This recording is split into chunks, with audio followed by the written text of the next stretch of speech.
Extrait numéro 19 du livre La mémoire des vaincus de Michel Aragon. Avant le départ de la délégation française, et pour fêter son adhésion à l'internationale communiste, un dîner fut organisé au Kremlin.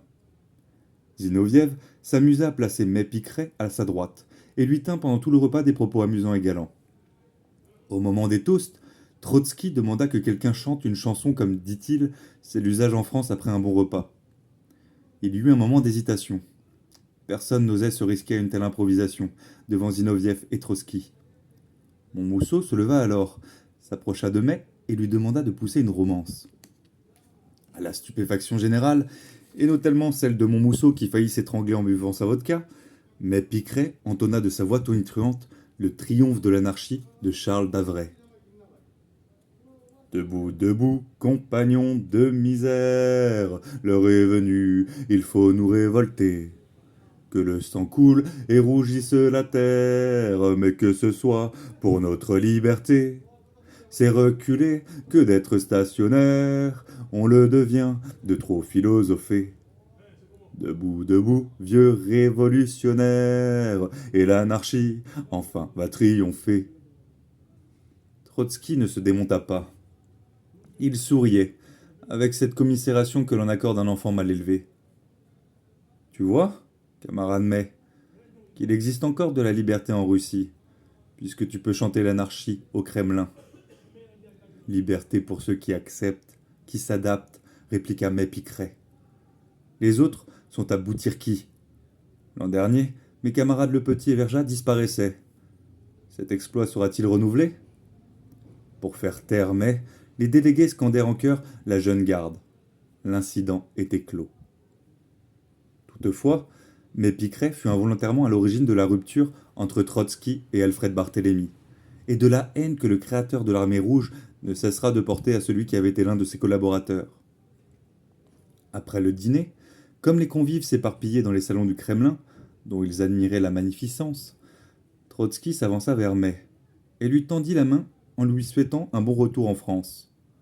Mais Picqueret mit précipitamment ses mains dans les poches de sa veste, et Trotsky resta le bras ballant. « Tu refuses de me serrer la main, camarade Mai ? Pourquoi ? Je suis anarchiste.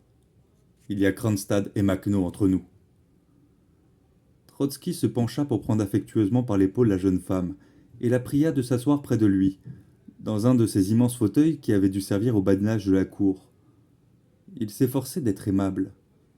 Pourquoi voulait-il absolument convaincre un personnage aussi peu influent que Mai? Quelle réminiscence ses yeux bleus innocents évoquaient-ils au feld de maréchal?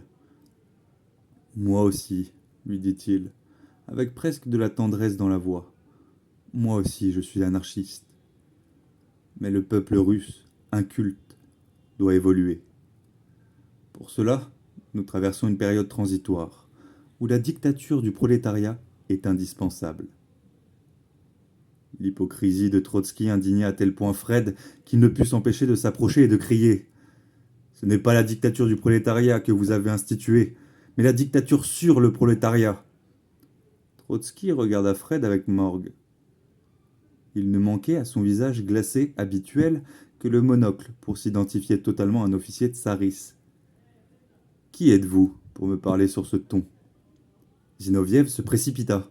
« C'est mon excellent collaborateur, camarade Trotsky. Vous ne vous souvenez pas? Alfred Barthélemy, qui, jadis, travailla pour vous avec Sandeau. Vous vous déclarez anarchiste, enchaîna Fred, et vous êtes le bourreau des anarchistes. Mais vous a rappelé Kronstadt et Makhno. Aujourd'hui encore, j'apprends que 92 anarchistes tolstoïens ont été fusillés pour avoir refusé de servir dans votre armée. Que faites-vous de l'objection de conscience instituée par la Révolution? Vous n'hésitez pas à bafouer les résolutions des soviets. La peine de mort est abolie et vous assassinez dans les prisons. » Trotsky se tourna vers Zinoviev. « Je ne me souvenais pas, mais maintenant n'ayez aucune inquiétude. Je me souviendrai de lui. Souvenez-vous aussi qu'il est mon protégé, camarade Trotsky. Mon collaborateur et mon protégé. » Trotsky haussa les épaules et partit à grandes enjambées.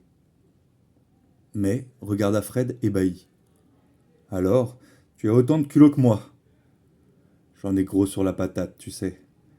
Puisque Fred était très grand, la petite May monta sur un des vénérables fauteuils et se jeta à son cou, l'embrassant sur les deux joues.